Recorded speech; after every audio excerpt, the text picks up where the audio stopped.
Wow, what a year it has been. But before we wrap up 2024 and head into 2025, let me share some of the best products I've tested in the past 12 months. The ones I highly recommend, the ones I still use on a frequent basis. So Groupsets, tyres, saddles, and much more. And your support over the past 12 months by subscribing to the channel means a lot. So make sure to smash that button down below. Right, let's dive in. I've ridden a lot of bikes and therefore a lot of different saddles this year, and one of my standout favourites has been the Physique Argo. And when a test bike arrives with one of these saddles on from the Italian company, I'm a happy boy indeed. And that goes for the cheapest £50 version and the £250 3D printed version as well. It's a short nose saddle with a broad base and a slight curved shape that just feels so comfy for me.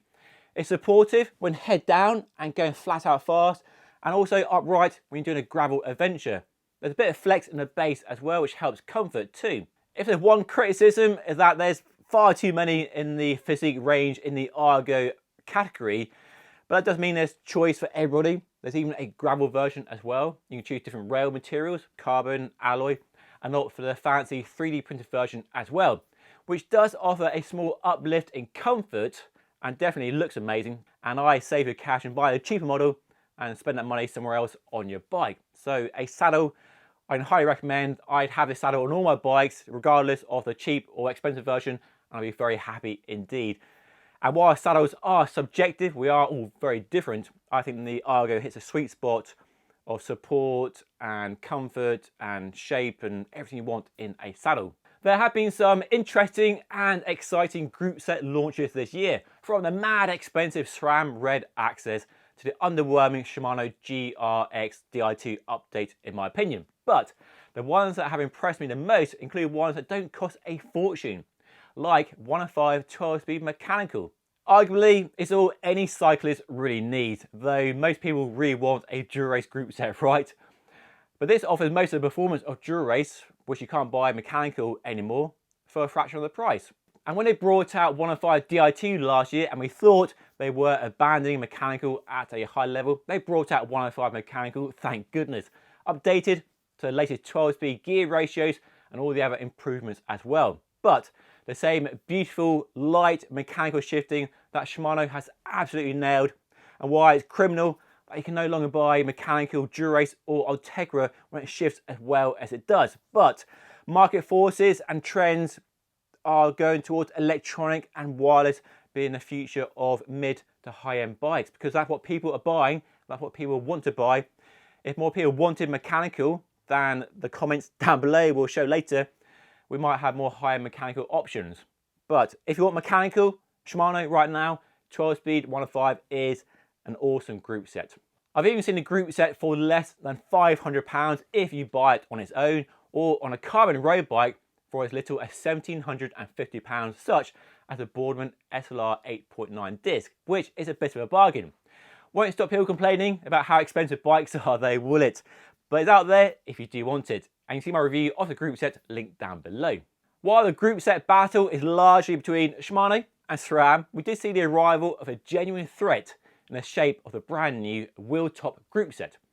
It's the latest Chinese designed and manufactured group set, and while it clearly borrows bits from both Shimano and SRAM, the performance is actually pretty good, and I was really impressed when I rode it on my Fairlight Cycle Socan. I don't think it's quite good enough yet to tempt myself or most people away from Shimano or SRAM, and the price isn't quite good enough to make it a bargain compared to their group sets, but for the first attempt I am super impressed. And if they continue to develop and evolve the group set and really push it forward, I think we can see a lot more from Wheeltop in 2025 and beyond. Now, hopefully, you can permit me to talk about one super uber duper expensive group set.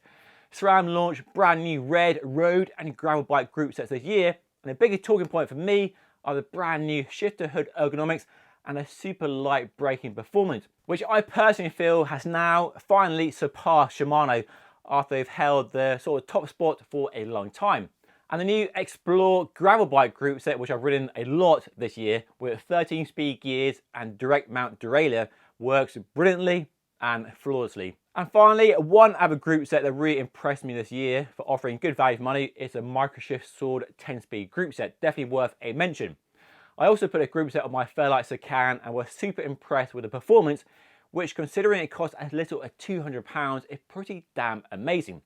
Of course, not everybody wants a 10-speed mechanical group set with mechanical disc brakes, and you can, it's worth saying, get Shimano Tiagra, which is also 10-speed mechanical with hydraulic disc brakes, for a bit more money. But if you want a low-cost, simple to maintain 10-speed mechanical shifting group set, you don't want hydraulic disc brakes, and you don't want Shimano or SRAM, then this is definitely a viable option. And you can see my review by following the link down below in the description of today's video. I may not race anymore, but I do like having a power meter on my bike to both encourage me to push harder on the climbs and stop me being lazy, and track my performance improvements, if there are any, over time. And because I ride lots of different bikes, I prefer having a power meter pedal, and there are some good options on the market these days, and two I've been using almost exclusively this year. Firstly, the Wahoo pedals. They've been out for 2 years, and these are the same set I've been using for 2 years since they launched, and they are my go-to pedals. I've always been a Speedplay fan for the extra float and ease of setup compared to 3-bolt systems out there, and they've just been working fine with no issues. I've not had any dropout in data, I've not had any problems, no reliability, durability issues with them at all in the tens of thousands of kilometers I've done with them. And the bodies are still in good shape as well, despite being dropped and crashed and traveled around the world. And I like them because they just work. The data is reliable and accurate compared to a crank-based system, and the battery lasts ages as well.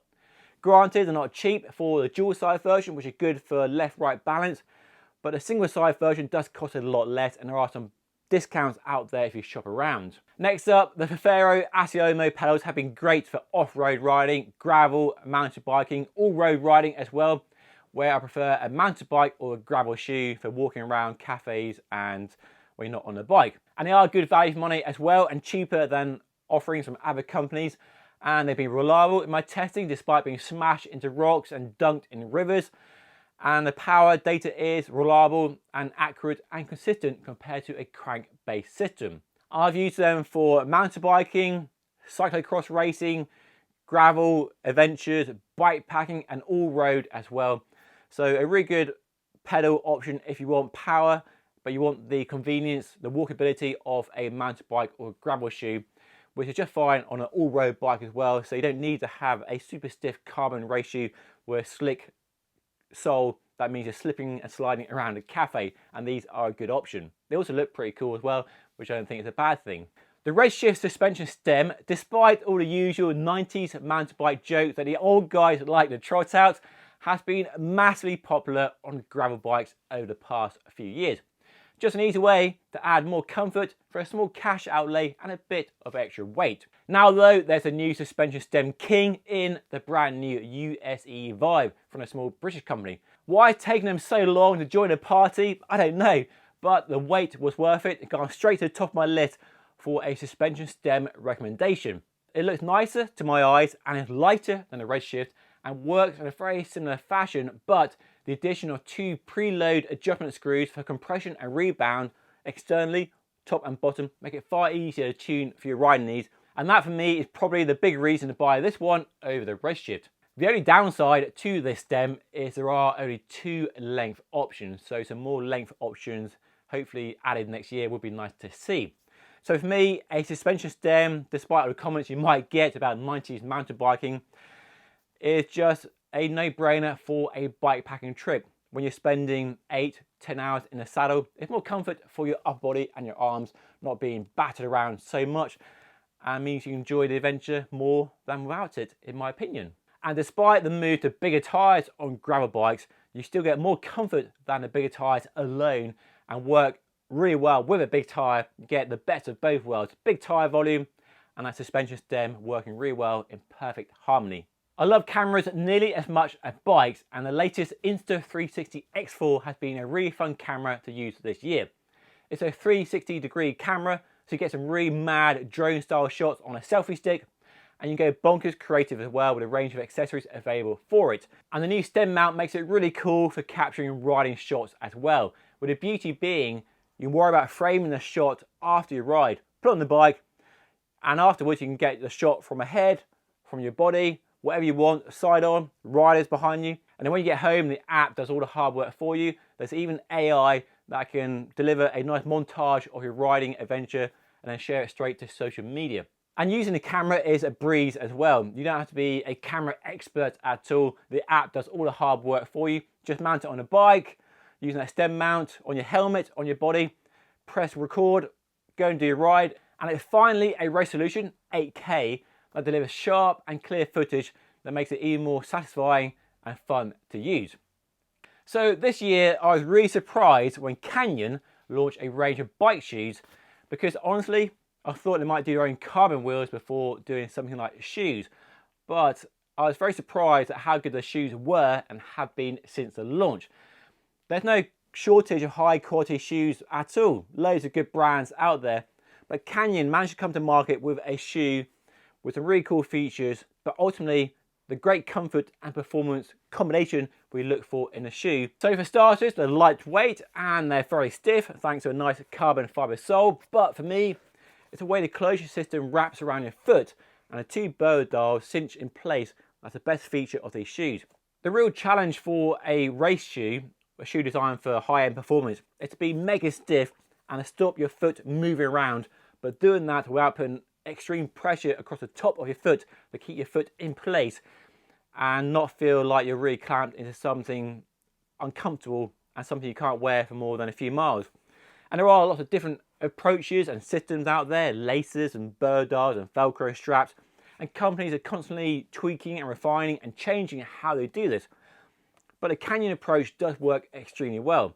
Essentially, they have a system where it sort of wraps around your foot, so there's never any sort of pressure hotspots across any point of your foot. And it does work extremely well, and I've been super impressed with both the road shoes and the mountain bike gravel shoes as well. In my testing, which includes racing, they perform as well as a top-end city or specialized shoe, but the comfort is good enough for longer, slow rides as well. I've done 300-kilometer rides in these and they've been fine. They've also proven to be durable and reliable as well in my testing. And these, as the snazzy finish shows, are the pre-production protos they gave to athletes for final testing, and no sign of them falling apart just yet. Yes, they're not cheap, but if they can bring their technology down to lower prices with no loss of performance or comfort, and with Canyon's direct sale business model, I think the company might just forge a new market for themselves. But question for you, can you wear a pair of Canyon shoes on a bike that doesn't have Canyon on the down tube? I can, I'm quite happy with that, but can you? Let me know by dropping a comment down below. Now, this Chorus heart rate monitor is one of the best products I've used this year. I'm really glad I tested it. I've pretty much always worn a heart rate monitor for riding, unless I'm going bike packing maybe. But the comfort has never been great. You always feel like you've got something wrapped around your chest, because you do. But this thing wraps around your arm and you pretty much forget you're wearing it. Literally, I've been into the shower a few times after getting undressed and forgetting to remove the heart rate monitor. So really comfy, way more comfy than a chest-based system. And it's just reliable, it's accurate, and it just works. A no-brainer really. The only thing I would change would be a charge port. If they can make that USB-C, so one less special cable is needed, that'd be pretty cool. And the price is quite high, but in line with Garmin and Polar and other companies. So for me, this is easily one of my favorite products of the year, because it's just improved my comfort when riding with a heart rate monitor. And now for some tools that have impressed me this year, because I use tools all the time setting up test bikes, and one that makes setting up test bikes much easier is this one from Feedback Sports. And there are two reasons why this is one of my favorite tools of the year. Firstly, it's a torque wrench, only up to 5 Newton meters, but that's enough, more than enough, for stem bolts, handlebar bolts, seat clamps, and you get a range of bits here, 4, 5, T25, and it stops you over tightening any of those bolts, which on a high-end expensive bike with carbon fiber components, you want that precision, and this allows that. It's also a ratchet tool as well, so those bolts that are tricky to reach with a normal tool are easy with this as well. So that's one of my favorite tools of the year. Not cheap, mind, but very useful if you are working on bolts all the time, every week, which I do. Another tool I've enjoyed having in my travel bag this year is this one from Abbey Tools. It's a 4-way tool here with a range of magnetic bits here, and you load up the tool with the bits you need for working on your bike. And you're not constantly picking up a different Allen key, you're not reaching down on the floor for a different Allen key you need. They're all here on one tool. And most of the time on a bike, you might have a 4, a 5, a T25, and you have those on here. Again, not cheap, but really nicely made in the US as well. Comes in this amazing color, just feels premium, feels high quality, so a very nice tool to use. And things that are nice to use and expensive, you're more likely to look after it in the long term as well. Another tool that's impressed me greatly is this work stand from Feedback Sports. Every wannabe home mechanic really needs a good quality bike stand for working on their bikes. It just makes life so much easier. And I've tried cheap ones from Audi and other places in the past, and they're okay in a pinch, but not that stable or built to last.